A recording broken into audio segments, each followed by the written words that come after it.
विश्व में केवल 2 ही मंदिर हैं जहां पर राधा कृष्ण के साथ अष्ट सखी का विग्रह है। हाँ, तो उनकी दर्शन होगा हमें। हाँ, तो भगवान उनके जो शक्ति हैं, हाँ, या गोपियां हैं, भगवान की अंतरंग शक्ति है, तो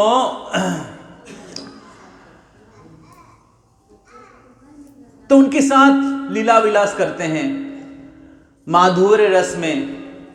और ये सब गोपियां राधा रानी के विस्तार हैं। राधा रानी सभी गोपियों में श्रेष्ठ हैं, कृष्ण के सबसे श्रेष्ठ भक्त है। तो राधा रानी सोच रही है कि कृष्ण हमें छोड़कर चले जाते हैं, तो हम कृष्ण के लिए ऐसा कोई स्थान का निर्माण करेंगे जो कृष्ण को आकर्षित करेगा बहुत। कृष्ण के लिए ऐसे विशेष स्थान का, एक गुप्त स्थान का, एक बहुत सुंदर रमणीय स्थान का मैं निर्माण करूंगी कि जिस स्थान छोड़कर कृष्ण कभी नहीं जा पाएंगे। और वो स्थान कौन सा है? नवद्वीप धाम की। तो इस प्रकार ये जो नवद्वीप धाम है ये राधा रानी का सृष्टि है। और इस नवद्वीप धाम का महत्व अनंत संहिता में दिया गया है। अनंत देव जो क्या कहते हैं, बलराम जी के प्रकाश है। बलराम जी का प्रकाश है अनंत शेष। अनंत शेष के ऊपर कौन साहित रहते हैं? सोए हुए रहते कौन? भगवान विष्णु। तो वो अनंत देव नवद्वीप धाम का महत्व वर्णन कर रहे हैं। किनको? शिव जी को।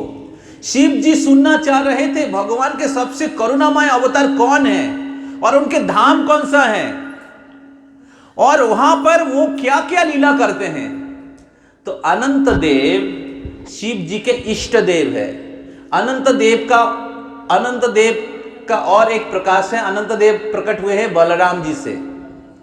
और शिव जी का इष्ट देव है राम, बलराम। इसलिए शिव जी हमेशा किनका नाम जप करते हैं? राम। राम राम रामेति रमे रमे मनोरमे सहस्र नामो तत्तुल्यम राम नमो वरानने, शिव जी कहते हैं ये। तो और इस अनंत शेष का, बलराम जी का और एक नाम है संकर्षण। समझ में आया? याद रहेगा? बलराम जी का और एक क्या नाम है? संकर्षण। ये सब बलराम जी का प्रकाश है। और यही बलराम जी नित्यानंद प्रभु के रूप में प्रकट हुए हैं। कृष्ण चैतन्य महाप्रभु के रूप में, बलराम जी नित्यानंद प्रभु के रूप में। ये संकर्षण जो है ये शिव जी का इष्ट देव है और इसलिए शिव जी का दूसरा नाम है शंकर। समझ में आया? याद रहेगा? हाँ, बहुत बार हम लोग शिव जी को कृष्ण से अलग करके देखते हैं या राम से अलग करके देखते हैं। शिव जी का प्रकाश है हनुमान। आपको पता होगा, जो लोग शिव जी के भक्त हैं उनको ये पता होना चाहिए कि शिव जी का प्रकाश कौन है? हनुमान जी। अभी हनुमान जी क्या कर रहे हैं? सीता राम की सेवा कर रहे हैं। तो अगर शिव जी को सही तरीके से समझना है तो किनको समझना पड़ेगा? किनको? किनको? हनुमान जी को। तो हम लोग इस बार गए थे किष्किंधा में, उसी स्थान पर जहां पर हनुमान जी किष्किंधा उस क्षेत्र में राम जी से पहली बार मुलाकात किए थे। और उसी स्थान में एक क्षेत्र है जहां पर पंपा सरोवर है और शिव जी वहां पर तपस्या किए थे। पंपा मतलब पार्वती। तो पार्वती जी अपना शरीर, सती अपना शरीर छोड़ दिए थे दक्ष के यज्ञ के समय। तो पार्वती जी को दोबारा प्राप्त करने के लिए शिव जी वहां पर तपस्या किए थे। वो उनका अपना स्थान है, वो राम जी का क्षेत्र है, इसलिए शिव जी कभी उस स्थान को छोड़ते नहीं हैं। हरि बोल। तो इस नवद्वीप धाम में बहुत सारे स्थान हैं जहां पर भगवान शिव जी गौरांग महाप्रभु के भजन कर रहे हैं। हाँ? तो परम वैष्णव है, वैष्णव नाम यथा शंभु। परम वैष्णव, परम भागवत हमेशा कृष्ण प्रेम में रहते हैं। तो इस प्रकार शिव जी अनंत शेष भगवान जो है, उनके इष्ट देव है, उनको भगवान के सबसे करुणामय अवतार के बारे में, उनके धाम के बारे में पूछ रहे थे। और अनंत देव फिर चैतन्य महाप्रभु और उनका धाम जो है नवद्वीप धाम के बारे में वर्णन किया। समझ में आया? और वो अनंत संहिता बोल के जो शास्त्र है, जैसे ब्रह्म संहिता ब्रह्मा से, मनु संहिता मनु से, अनंत संहिता अनंत देव से। समझ में आ रहा है?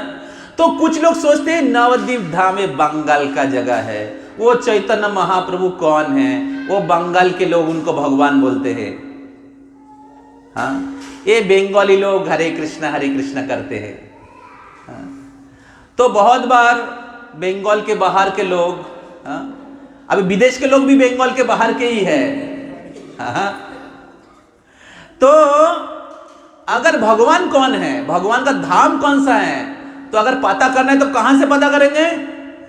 तो अस्मात् शास्त्र प्रमाणं ते, कहां से पता करेंगे? शास्त्र से। समझ में आ रहा है? तो अनंत संहिता में नवद्वीप धाम महत्व दिया गया है, वो है प्रमाण खंड। उसको क्या कहते हैं? अभी कुछ दिन के बाद नवद्वीप धाम का परिक्रमा होगा। पूरे विश्व से 10,000 लोग 10 दिन पैदल परिक्रमा करेंगे। हरि बोल। और जो परिक्रमा का जो गाइड बुक है वो क्या है? ये अनंत संहिता का प्रमाण खंड। दो है, एक प्रमाण खंड, दूसरा है परिक्रमा खंड। परिक्रमा खंड नित्यानंद प्रभु जीव गोस्वामी का परिक्रमा करवाए थे। ये जो नवद्वीप धाम देख रहे हैं आप, 9 द्वीप हैं, नित्यानंद प्रभु खुद जीव गोस्वामी पाद को खुद लेके परिक्रमा करवाए थे। वो है परिक्रमा खंड। कहां पर क्या क्या है?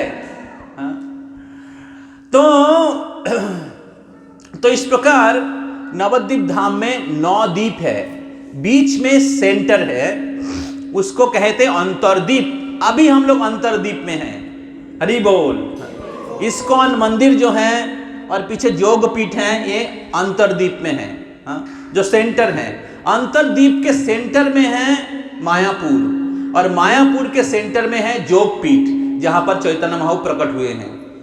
तो हम लोग कोशिश करेंगे एक दिन महाप्रभु के जन्म स्थान में, हालांकि पूरा ही जन्म स्थान है, लेकिन उनका जो एग्जैक्ट बर्थ प्लेस है वहां पर हम लोग जाने के लिए प्रयास करेंगे। तो आगे है, तो पहला है अंतरद्वीप, उसके बाद है सीमांत द्वीप, उसके बाद है गोद्रुम द्वीप, उसके बाद है मध्यद्वीप, उसके बाद है मध्यद्वीप के बाद उसके बाद है कोलोद्वीप, ऋतुद्वीप, फिर जानोद्वीप, मधुद्रुम द्वीप और रुद्रद्वीप। इस प्रकार कितना द्वीप हुआ? 9 द्वीप हुआ। तो पहला द्वीप कौन सा है? तो जोर से बोलिए। आप लोग थोड़ी देर पहले ही प्रसाद लिए हैं, तो 7 दिन के भूखे नहीं हैं। तो पहला द्वीप कौन सा है? अंतरद्वीप। जहां पर कौन प्रकट हुए हैं? चैतन्य महाप्रभु। अगला द्वीप है, ये पहला याद रखिएगा, ठीक है? फिर से हम लोग दूसरे क्लास में रिपीट करेंगे, ठीक है? क्योंकि टाइम कम है हमारे पास। तो पहला है अंतरद्वीप, दूसरा है सीमांत द्वीप, तीसरा है गोद्रुम द्वीप, चौथा है मध्यद्वीप, 5वां है कोलोद्वीप, 6ठा है ऋतुद्वीप, 7वां है जानोद्वीप, 8वां है मधुद्रुम द्वीप, 9वां है रुद्रद्वीप। रुद्रद्वीप मतलब भगवान शिव जी जहां पर संकीर्तन करते हैं, सबको नचाते हैं, भूत प्रेत जितने भी हैं सबको नचाते हैं, हरि नाम करो जाओ। तो अब ये जो 9 द्वीप है, भक्ति के जो 9 अंग है, 9 विधा भक्ति का प्रतिनिधित्व करते हैं। भगवान को प्राप्त करने के लिए क्या करना चाहिए? प्रहलाद महाराज बताते हैं श्रीमद् भागवतम में, श्रवणम कीर्तनम विष्णु स्मरणम पाद सेवनम अर्चनम वंदनम दास्यम सख्यम आत्मनिवेदनम, इति पुंसात् पिता विष्णुर भक्तिर चेतनव लक्षणम। तो भक्ति का 9 लक्षण है। क्या क्या है? श्रवण करना, कीर्तन करना, स्मरण करना, वंदन प्रार्थना करना, अर्चनम भगवान के विग्रह की अर्चन करना। हाँ, इस प्रकार 9 विधा भक्ति हैं। तो 9 दीप जो है 9 विधा भक्ति का प्रतिनिधित्व करते हैं। तो अंतरदीप है आत्मनिवेदन, फिर सीमंत दीप है श्रवणम, फिर गोद्रुम दीप है कीर्तनम, फिर मध्य दीप है स्मरणम, फिर कोलोदीप है पाद सेवनम, फिर रुद्रदीप है अर्चनम, फिर जाह्नवीदीप है वंदनम, फिर मधुद्रुम दीप है दास्यम। मधुद्रुम दीप में भगवान श्री रामचंद्र आए थे। हरि बोल। यहाँ पर बहुत लोग बिहार से हैं, बिहार के सब लोग जय श्री राम बोलिए थोड़ा।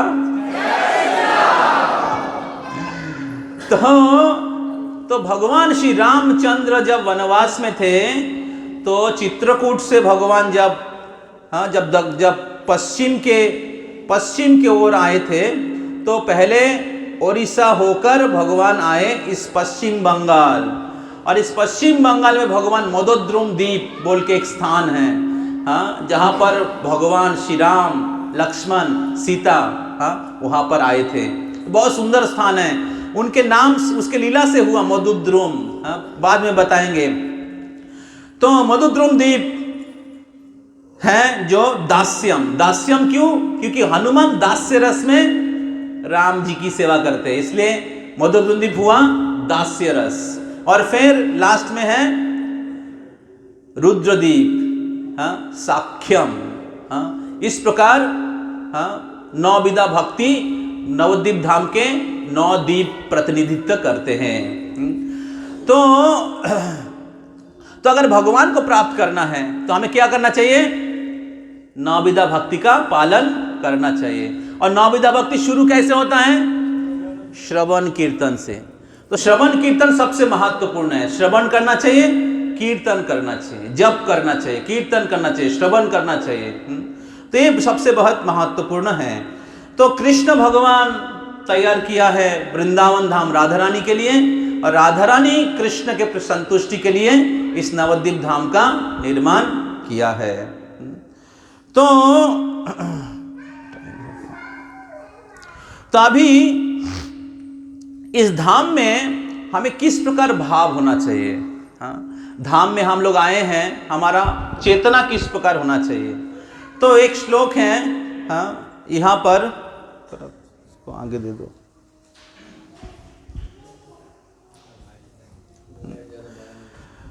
तो श्रीमद् भागवतम में श्लोक आ रहा है, स्वनिर्गता कौरव पुण्य लाभो गजा बह तीर्थ पदा पदानी अनवशत पुण्य चिकीर्षयम्बा। फिर क्या लिखा है? अधिष्ठितो यानी सहस्रमूर्ति। तो लिखा गया है, कोई पढ़िए। By his piety, Vidura achieved the advantages of the pious Kauravas. After leaving Hastinapur, he took shelter of many places of pilgrimages, which are the Lord's lotus feet. With a desire to gain a higher order of pious life, he traveled to holy places where thousands of transcendental forms of the Lord are situated. तो विदुर कुरुक्षेत्र के युद्ध के समय हस्तिनापुर में रह रहे थे, और उस समय दुर्योधन एंड कंपनी विदुर जी को हस्तिनापुर से निकाल दिए थे। तो तब विदुर जी सोच रहे थे कि अभी मैं क्या करूं। विदुर सोचा कि अच्छा हुआ दुर्योधन ने मेरे को निकाल दिया, इतना दिन मैं कौरव का नमक खा रहा था, और इस प्रकार मेरा पाप का बोझ बहुत बढ़ गया है। अच्छा हुआ कि मेरे को दुर्योधन ने निकाल दिया। तो जब विदुर को निकाल दिया, विदुर को एक क्या कहते हैं, एक कण भी विदुर को कष्ट नहीं हुआ। विदुर ने सोचा ये अच्छा मौका है कि भगवान के लीला स्थलियों का दर्शन करने का, भगवान के जो धाम है वहां पर भ्रमण करने का, जहां पर भगवान के जो अनंत जो भगवान के जो लीला हुआ है, भगवान के मूर्तियां वहां पर हैं, भगवान के शिव विग्रह हैं, वहां पर दर्शन करने के सौभाग्य प्राप्त होगा। तो इसलिए विदुर ने निर्णय किया कि अभी मैं पूरे भारत में जो भी लीला स्थलियां हैं उसका दर्शन मैं करूंगा। हालांकि उस समय भगवान श्री कृष्ण इस धराधाम में प्रकट थे और विदुर आसानी से भगवान के साक्षात दर्शन करने के लिए जा सकते थे, लेकिन फिर भी विदुर भगवान से साक्षात दर्शन करने के लिए नहीं गए, क्योंकि वो सोच रहे थे कि कौरवों का संग करके उनके नमक खाकर हमें सारा पुण्य खत्म हो गया है। तो प्रभुपाद जी इसके तात्पर्य में लिखते हैं कि कौरव वंश में जन्म लेना कोई साधारण बात नहीं है। अगर किसी को बहुत पुण्य है, बिना पुण्य से कोई कौरव या कोई विशेष जो परिवार में जन्म नहीं हो पाता है। तो इसका मतलब है विदुर बहुत पुण्यवान थे। विदुर उसके पिछले जीवन में कौन है विदुर? जमराज। तो जमराज एक महाजन है, महाभागवत एक देवता है। फिर भी विदुर भगवान के साक्षात दर्शन करने के लिए नहीं गए। क्यों? क्योंकि भौतिक पुण्य से हम लोग भगवान का दर्शन नहीं कर सकते हैं। हम लोग सोच सकते हैं कि मैं तो पैसा दिया, रजिस्ट्रेशन किया, और हमें रूम बुकिंग किया और उस भक्ति कुटीर बिल्डिंग में रहते हैं, ठीक है, हम भगवान का दर्शन कर सकते हैं। नहीं। भौतिक पुण्य से उच्च कुल में जन्म, धन, ऐश्वर्य या पद, अच्छे परिवार में जन्म या हमारे भौतिक योग्यता से या पैसे देकर ट्रेन का या बस का टिकट काटकर धाम में हम लोग प्रवेश नहीं कर सकते हैं या भगवान की दर्शन नहीं प्राप्त कर सकते हैं। तो इसलिए हमें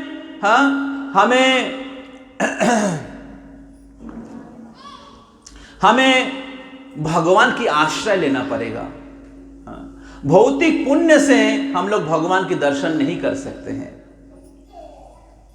इसलिए हमें भगवान की कृपा चाहिए, हमें आध्यात्मिक पुण्य चाहिए, भगवान की कृपा चाहिए, और इसलिए उसके द्वारा हम लोग भगवान का दर्शन कर पाएंगे। तो विदुर जी इसलिए धाम का दर्शन करने का और उस धाम में जो महान भक्त लोग हैं उनका संग, उनसे श्रवण करने का निर्णय लिया।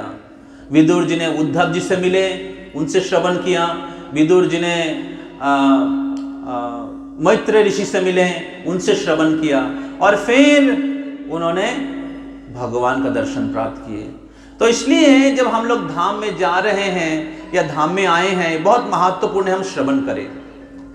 भक्तों से या वरिष्ठ वैष्णवों से हम लोग श्रवण करें, और श्रवण करने के द्वारा हमें भगवान के दर्शन होगा।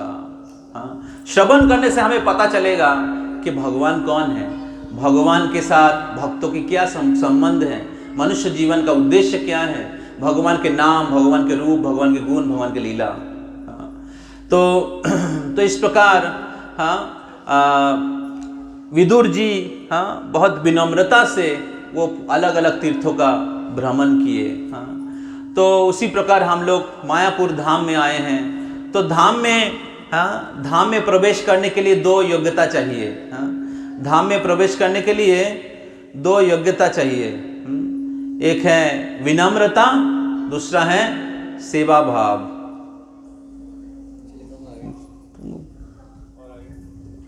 तुम आओ ना, तुमको पता है, तुम आओ ना। तो एक है विनम्रता, दूसरा है सेवा भाव। हाँ, तो हिज होलीनेस जय पताका स्वामी गुरु महाराज बताते हैं कि धाम में प्रवेश करने के लिए या भगवान का धाम का दर्शन करने के लिए हमें विनम्रता चाहिए। हाँ, तो हमें भक्तों से सुनना चाहिए। हाँ, और हमें सेवा भाव होना चाहिए। हाँ, कि धाम में आए तो कुछ सेवा करना चाहिए हमें, जो भी पॉसिबल है। कोई प्रसादम सर्विंग कर रहे हैं, कोई क्लीनिंग कर रहे हैं, कोई कीर्तन कर रहे हैं, कोई कोऑर्डिनेशन का सेवा कर रहे हैं, सबको एक साथ लेके जा रहे हैं, एकत्रित कर रहे हैं, कोई विग्रह की सेवा कर रहे हैं, कोई प्रसादम स्पॉन्सर कर रहे हैं, तो कोई भगवान की कथा बोल रहे हैं। इस प्रकार अलग अलग प्रकार से आप सेवा कर सकते हैं। जैसे 9 विधा भक्ति है, तो हरि नाम का जप, तो अलग अलग प्रकार से भगवान की सेवा करिए।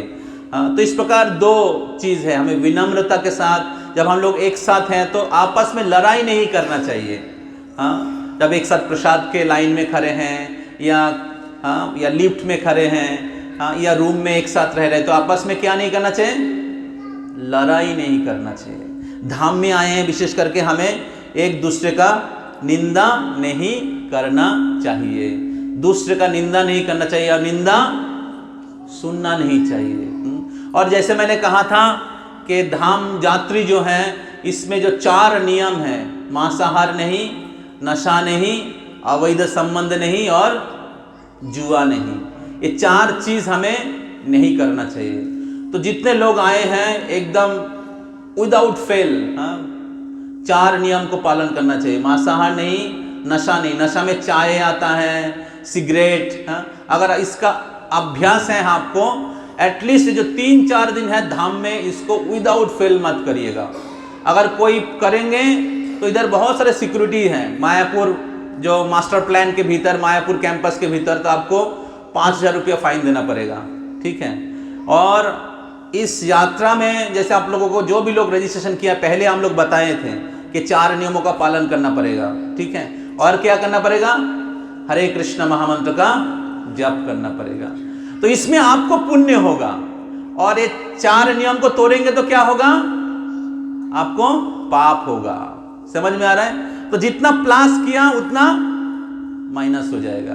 और हमारे भक्तों के भीतर अगर आप कोई करेंगे तो आपको बोला जाएगा, हरे कृष्णा प्रभु जी, आपको मतलब इस मायापुर एनुअल गेट टुगेदर के बाहर जाना पड़ेगा। समझ में आ रहा है? तो मैं स्ट्रिक्टली बोल रहा हूं, क्योंकि हम लोग एक कोई टूरिस्ट पार्टी नहीं है। समझ में आ रहा है ना?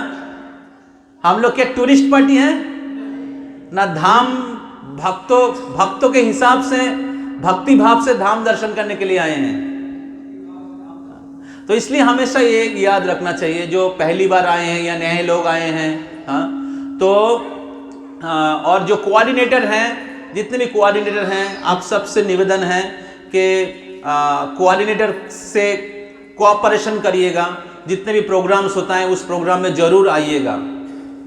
जितने भी आपको शेड्यूल, अब ये शेड्यूल जो दिया गया आपको हमेशा कैरी करिएगा, ठीक है, अपने साथ लेके रखिएगा, ठीक है। तो और धाम यात्रा करते हुए जितने ज़्यादा नाम जप कर सकते हैं, हरे कृष्ण महामंत्र का जप कर सकते हैं, उतना ही आपको लाभ होगा। तो चैतन्य महाप्रभु कहते हैं, नाम बिना वस्तु नहीं ए भव संसारे, नामे से परमो धनो कृष्णेरो भंडारे। नाम से श्रेष्ठ वस्तु और धन इस पूरी भौतिक संसार में नहीं है। और नाम से श्रेष्ठ धन कृष्ण की तिजोरी में, कृष्ण की भंडार में भी, आध्यात्मिक जगत में नाम से श्रेष्ठ धन और नहीं है। जैसे कोई गुजर जाते, क्या बोलते, राम नाम, तो एक ही सत्य वस्तु है इस दुनिया में, वो है भगवान के नाम। तो इसलिए इस नाम का आश्रय लीजिए, ज्यादा से ज्यादा भगवान का नाम लीजिए, ठीक है। कौन कौन आज जप किया है? हरि बोल। तो जितने लोग 16 माला जप करते हैं हाथ उठाइए, कितने लोग 16 माला जप करते हैं? ओके, तो आपका 16 माला जप कंप्लीट हुआ आज? क्योंकि आप लोग यात्रा में हैं, तो के ये याद रखिए कि आपका माला पूरी हो, ठीक है। तो इसलिए जप करते रहिए। जो लोग 16 माला नहीं करते या माला जप शुरू करेंगे, तो आप माला ले लीजिए और जप करिए, ठीक है। तो अभी हम लोग ड्रामा नहीं होगा, ठीक है। तो अभी हम लोग क्या करेंगे, हिज होलीनेस जयपताका स्वामी गुरु महाराज से मिलने के लिए जाएंगे। तो उनका इंट्रोडक्शन जो है, अभी हम लोग 7 मिनट का वीडियो क्लिप है, तो हम लोग उनके इंट्रोडक्शन लेक्चर वीडियो दिखाएंगे, ठीक है। उसके बाद हम सब लोग कीर्तन करते हुए मंदिर जाएंगे, 10 मिनट वॉकिंग है, और फिर वहां पर दर्शन करके संध्या आरती अटेंड करेंगे। संध्या आरती में जाना चाहेंगे? तो संध्या आरती के बाद संध्या आरती खत्म होता है 7:15 को, ठीक है, लेकिन आपको 7 बजे बाहर आ जाना पड़ेगा, ठीक है। तो हम लोग 6 बजे पहुंच जाएंगे, 6 से 7 अटेंड करेंगे, 7 बजे बाहर आ जाइएगा। और कहां पर आना पड़ेगा मैं बोल दूंगा, और फिर वहां से हम लोग गुरु महाराज के क्वार्टर में जाएंगे, ठीक है। तो वो रास्ता आपको पता नहीं है, और मायापुर में दर्शनार्थी बहुत भीड़ रहेगा, तो इसलिए क्योंकि वहां पर अगर हम लोग, गुरु महाराज डेली क्लास देते हैं, और वहां पर अगर आप टाइम पे नहीं पहुंचेंगे तो वो जगह बाकी लोग ऑक्युपाई कर लेगा, ठीक है। तो आज का स्लॉट जो है गुरु महाराज के क्लास में, वो विशेष करके कोलकाता से आए हुए आप लोगों के लिए दिया है गुरु महाराज अभी। लेकिन अगर आप टाइम पे नहीं पहुंचेंगे, ठीक है, 7 बजे नहीं, और थोड़ा दर्शन कर लेते, और थोड़ा उधर क्योंकि हम लोग और 2 दिन हैं, और भी हम लोग भगवान का दर्शन करने के लिए जाएंगे, ठीक है, कल भी जाएंगे हम लोग। तो इसलिए कृपया 7 बजे सब आ जाइएगा पंचतत्व कोटियाट में, ठीक है। पंचतत्व कोटियाट से हम लोग फिर निकल के फिर लोटस बिल्डिंग अर्थात पद्म भवन, उसके रूफ टॉप में, उसके रूफ टॉप में शिलो जयपताका स्वामी गुरु महाराज, रूफ टॉप में वहां पर क्लासरूम है, ठीक है, तो वहां पर जाएंगे। तो मैं फिर से एक बार अनाउंस कर दूंगा। तो अभी हम लोग थोड़ा उनके बारे में जानेंगे, क्योंकि आप में से बहुत लोग उनको नहीं जानते हैं, और उनका इंट्रोडक्शन भी वहां पर नहीं हो पाएगा, ठीक है। तो गुरु महाराज डायरेक्ट क्लास शुरू करेंगे। हरे कृष्णा। तो 7 मिनट का वीडियो, सब लोग ध्यान देकर सुनिए, थोड़ा लाइट ऑफ कर। हरे कृष्णा। स्टार्ट।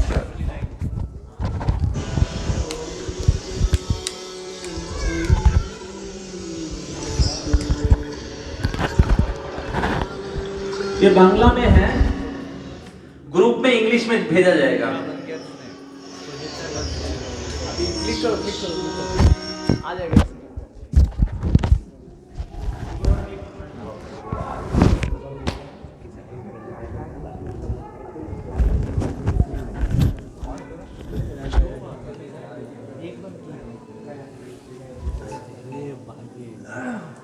और भी लाइट बंद करना है क्या? और भी लाइट बंद करना? नहीं इतना से आ जाना। हरे कृष्णा। कोई नहीं